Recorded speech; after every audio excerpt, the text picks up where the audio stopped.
Welcome to a half hour of Mind Webs, short stories from the worlds of speculative fiction.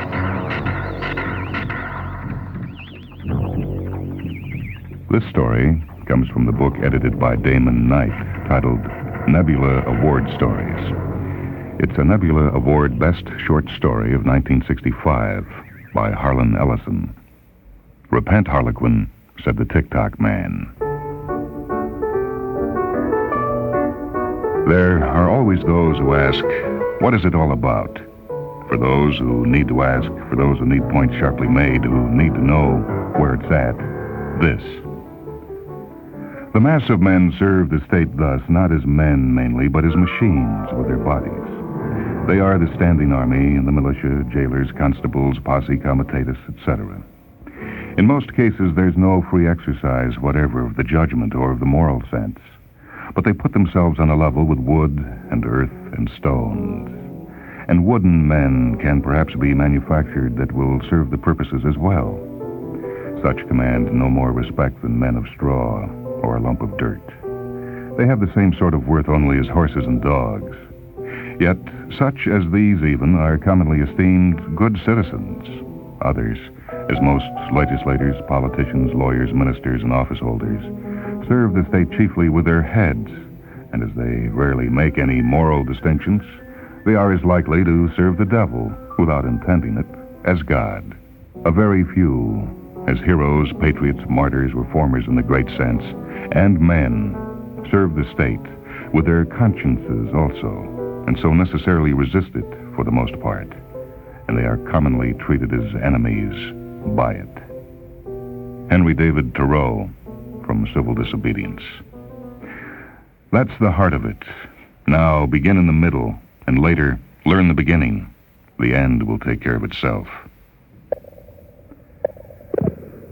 But because it was the very world it was, the very world they had allowed it to become, for months his activities did not come to the alarmed attention of the ones who kept the machine functioning smoothly, the ones who poured the very best butter over the cams and mainsprings of the culture.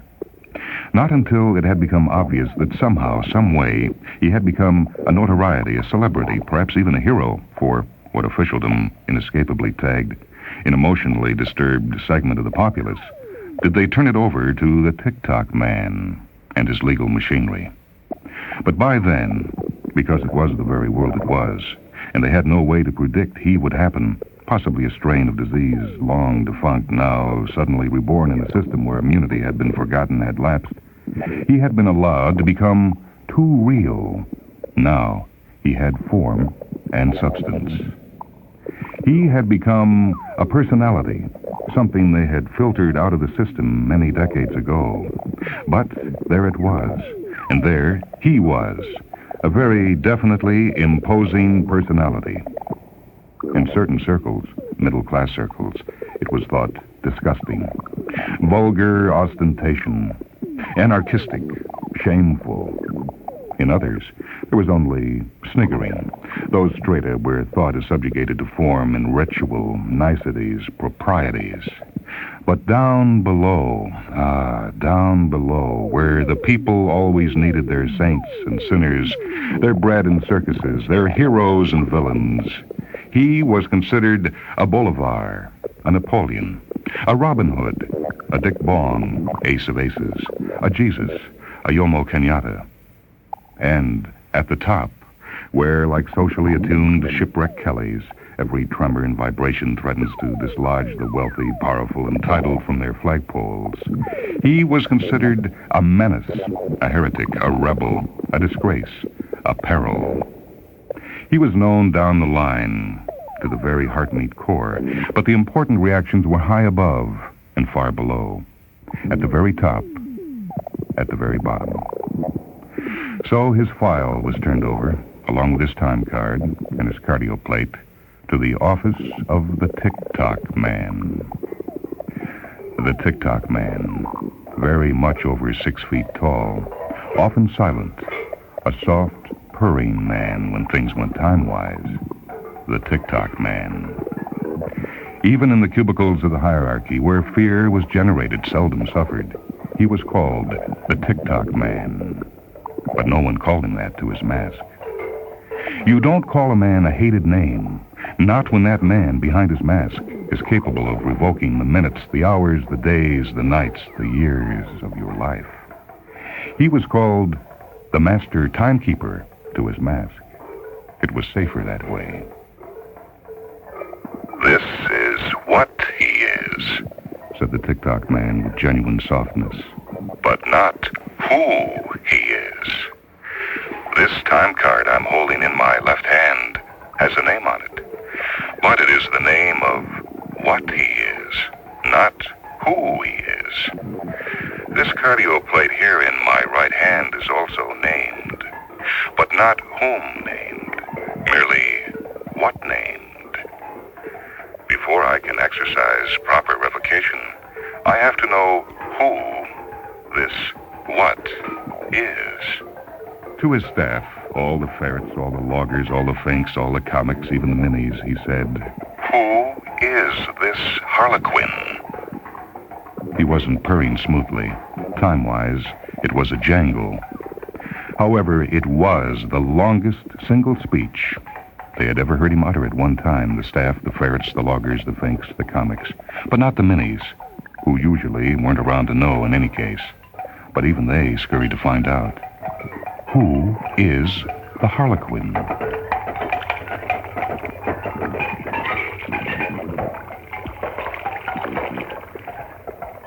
High above the third level of the city, he crouched on the humming aluminum frame platform of the airboat. Poof, airboat indeed. Swizzle skid is what it was, with a tow rack jerry-rigged, and stared down at the neat Mondrian arrangement of the buildings.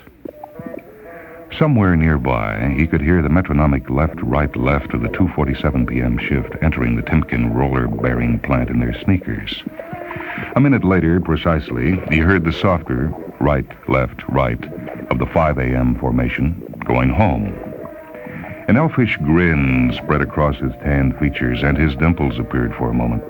Then, scratching at his thatch of auburn hair, he shrugged within his motley, as though girding himself for what came next, and threw the joystick forward and bent into the wind as the airboat dropped. He skimmed over a sidewalk, purposely dropping a few feet to crease the tassels of the ladies of fashion, and, inserting thumbs in large ears, he stuck out his tongue, rolled his eyes, and went wugga, wugga, wugga. It was a minor diversion. One pedestrian skittered and tumbled, sending parcels every which way. Another wet herself, a third keeled slantwise, and the walk was stopped automatically by the servitors until she could be resuscitated.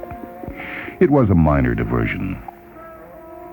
Then he swirled away on a vagrant breeze and was gone.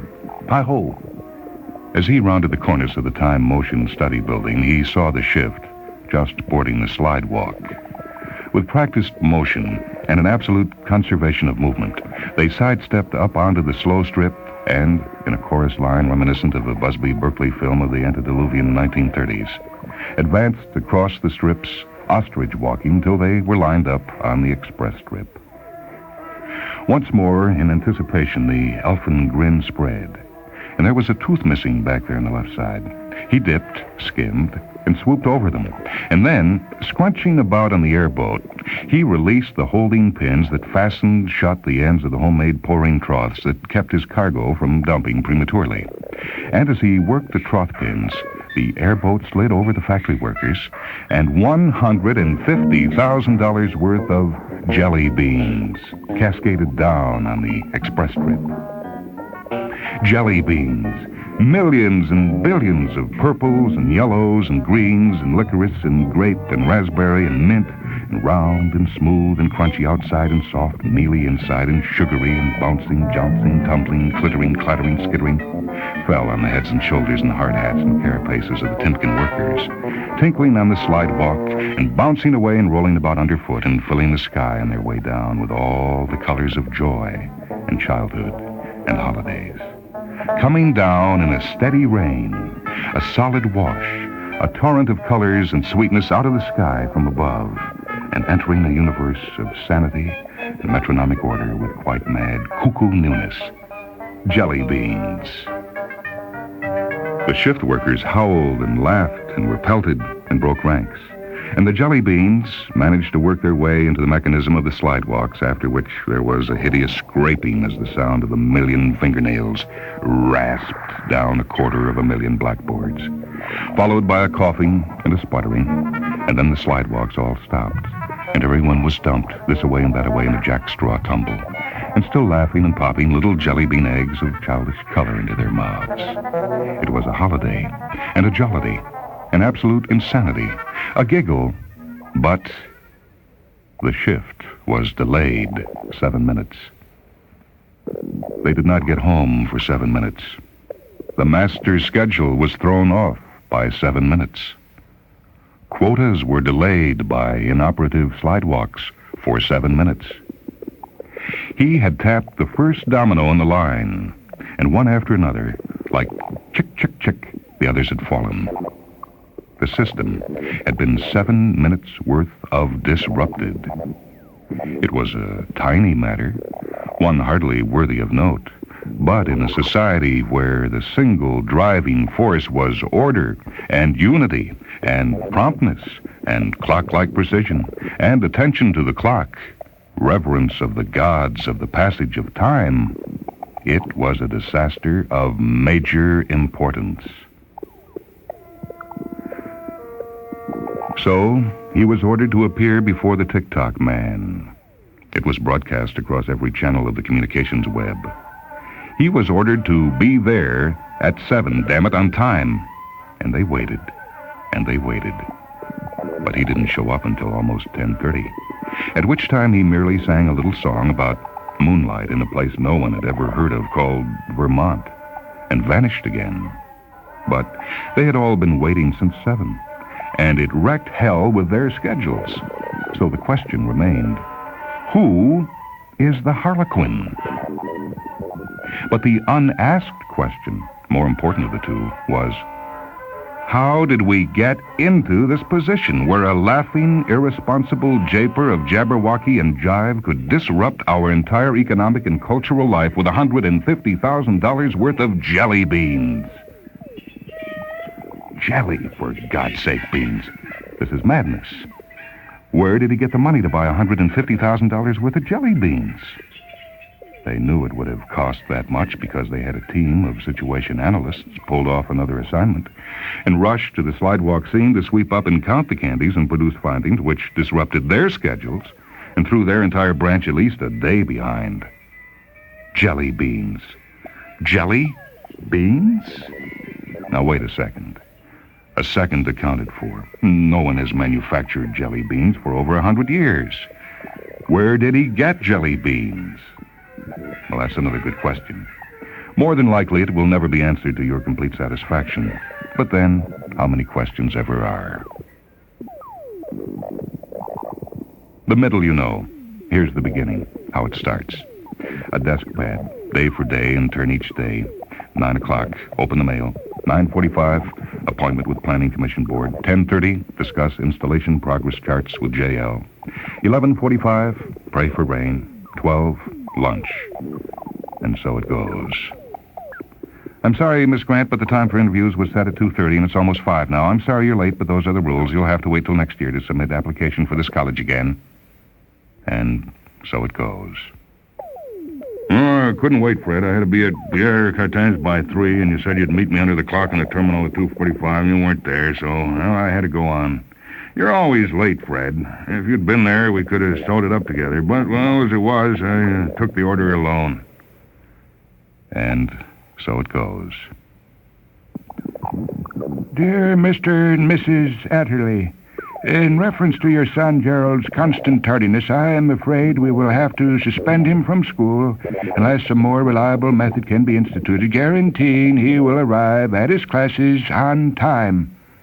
Granted, he is an exemplary student. His marks are high. His constant flouting of the schedules, however, of this school makes it impractical to maintain him in a system where the other children seem capable of getting where they are supposed to be on time.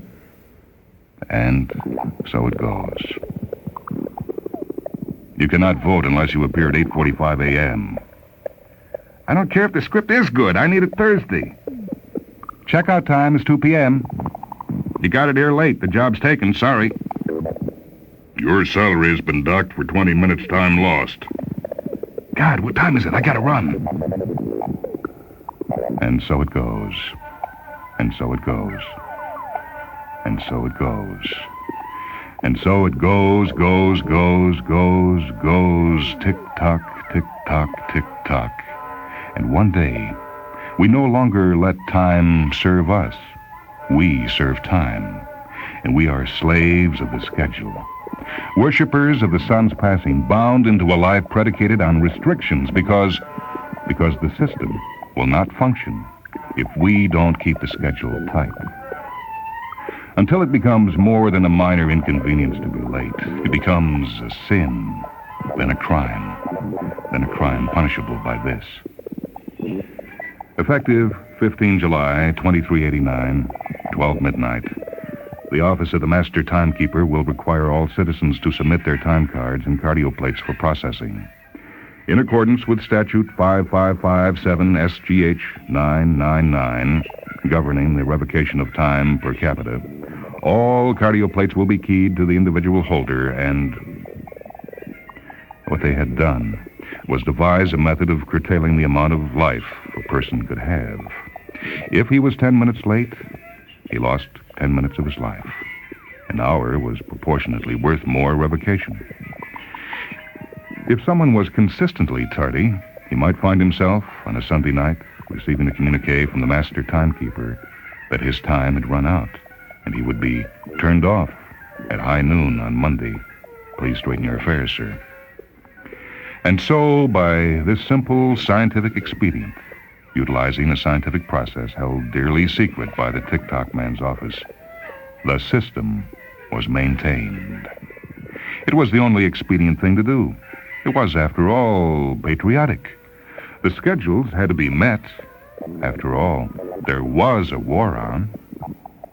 But wasn't there always?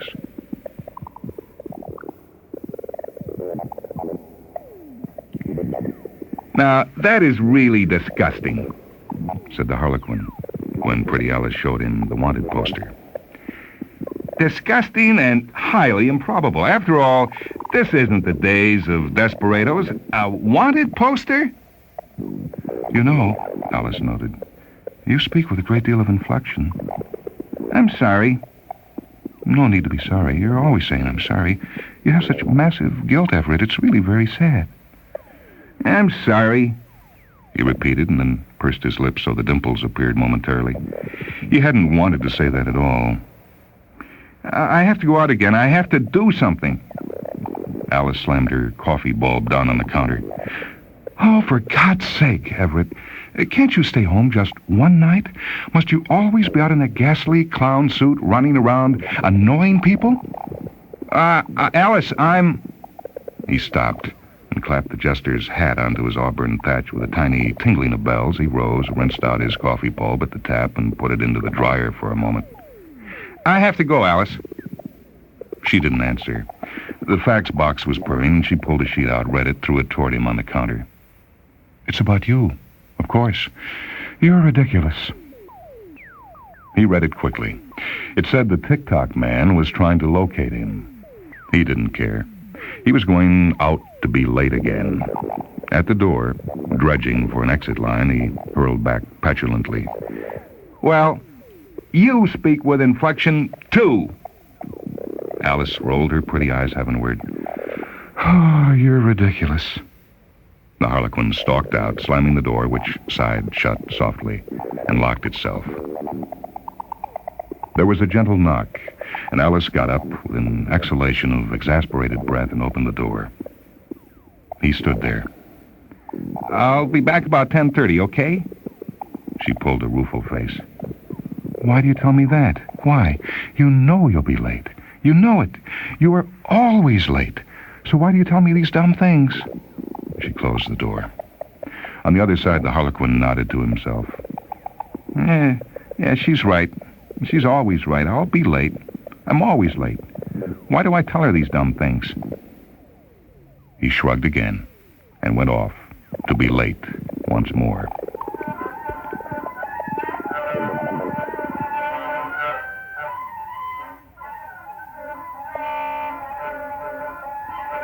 He had fired off the firecracker rockets that said, "I will attend the 115th Annual International Medical Association invocation at 8 p.m. precisely. I do hope you will all be able to join me." The words had burned in the sky, and of course the authorities were there, lying in wait for him. They assumed, naturally, that he would be late. He arrived 20 minutes early. While they were setting up the spider webs to trap and hold him and blowing a large bullhorn, he frightened and unnerved them so their own moisturized encirclement webs sucked closed, and they were hauled up, kicking and shrieking high above the amphitheater's floor. The Harlequin laughed and apologized profusely. The physicians, gathered in solemn conclave, roared with laughter and accepted the Harlequin's apologies with exaggerated bowing and posturing, and a merry time was had by all, who thought the Harlequin was a regular foo-for-ah in fancy pants. All, that is, but the authorities, who had been sent out by the office of the Tock man, who hung there like so much dockside cargo hauled up above the floor of the amphitheater in a most unseemly fashion. The shopping level of the city was thronged with the Thursday colors of the buyers. Women in canary yellow chitons and men in pseudo-Tyrolean outfits that were jade and leather and fit very tightly, save for the balloon pants. When the Harlequin appeared on the still being constructed shell of the new Efficiency shopping center, his bullhorn to his elfishly laughing lips, everyone pointed and stared, and he berated them. "Why do you let them order you about? Why let them tell you to hurry and scurry like ants or maggots? Take your time. Saunter a while. Enjoy the sunshine. Enjoy the breeze. Let life carry you at your own pace. Don't be slaves of time. It's a hell of a way to die, slowly by degrees. Down with the Tock man." "Who's the nut?" most of the shoppers wanted to know. "Who's the nut? Oh, wow, I'm going to be late again. I got to run." And the construction gang on the shopping center received an urgent order from the office of the master timekeeper that the dangerous criminal, known as the Harlequin, was atop their spire, and their aid was urgently needed in apprehending him. The work crew said no, they would lose time on their construction schedule. But the Tock man managed to pull the proper threads of governmental webbing, and they were told to cease work and catch that nitwit up there in the spire with a bullhorn. So, a dozen and more burly workers began climbing into their construction platforms, releasing the A-grab plates and rising toward the Harlequin. After the debacle, in which, through the Harlequin's attention to personal safety, no one was seriously injured, the workers tried to reassemble and assault him again, but it was too late. The Harlequin had vanished. It had attracted quite a crowd, however, and the shopping cycle was thrown off by hours, simply hours.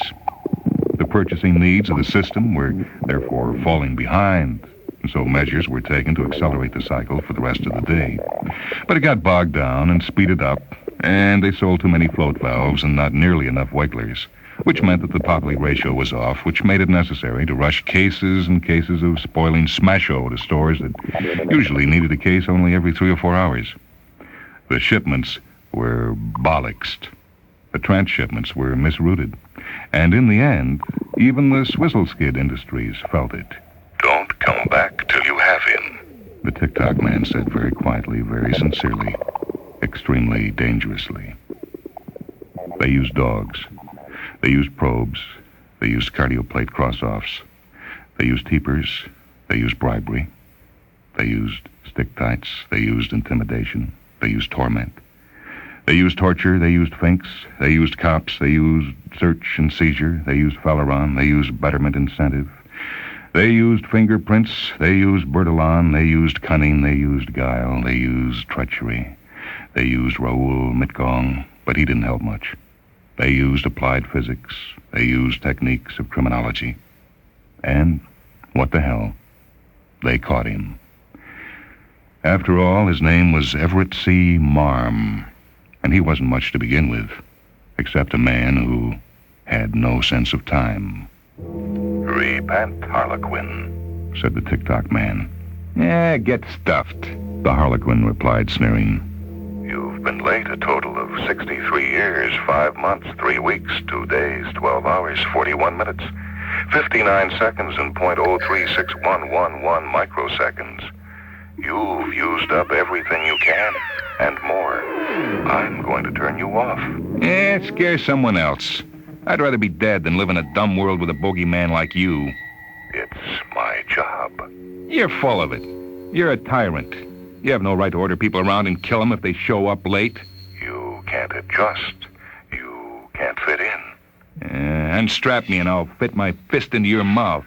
You are a nonconformist. That didn't used to be a felony. It is now. Live in the world around you. I hate it. It's a terrible world. Not everyone thinks so. Most people enjoy order. I don't, and most of the people I know don't. Oh, that's not true. How do you think we caught you? I don't know. I'm not interested. A girl named Pretty Ellison told us who you were. That's a lie. It's true. You unnerve her. She wants to belong. She wants to conform. I'm going to turn you off. Then do it already and stop arguing with me. I'm not going to turn you off. You're an idiot. Repent, Harlequin. Get stuffed. So they sent him to Coventry. And in Coventry, they worked him over. It was just like what they did to Winston Smith in 1984, which was a book none of them knew about. But the techniques are really quite ancient. And so they did it to Everett C. Marm. And one day, quite a long time later, the Harlequin appeared on the communications web, appearing elfish and dimpled and bright-eyed, and not at all brainwashed. And he said he had been wrong, that it was a very good thing indeed, to belong and be right on time, hip-ho, and away we go. And everyone stared up at him on the public screens that covered an entire city block, and they said to themselves, well, you see, he was just a nut after all. And if that's the way the system is run, then let's do it that way, because it doesn't pay to fight City Hall, or in this case, the Tick-Tock man. So Everett C. Marm was destroyed, which was a loss, because of what Thoreau said earlier. But you can't make an omelet without breaking a few eggs, and in every revolution, a few die who shouldn't. But they have to, because that's the way it happens. And if you make only a little change, then it seems to be worthwhile. Or, to make the point lucidly, excuse me, sir. I don't know how, to tell you this, but, you were 3 minutes late. The schedule is, it's a little bit off. He grinned sheepishly. That's ridiculous, murmured the Tick-Tock man behind his mask. Check your watch. And then he went into his office, going,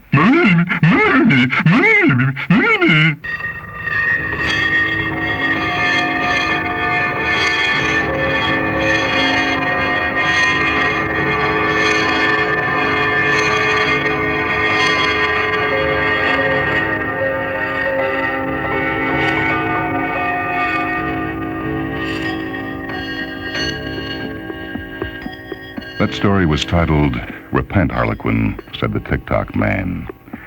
A Nebula award-winning short story by Harlan Ellison.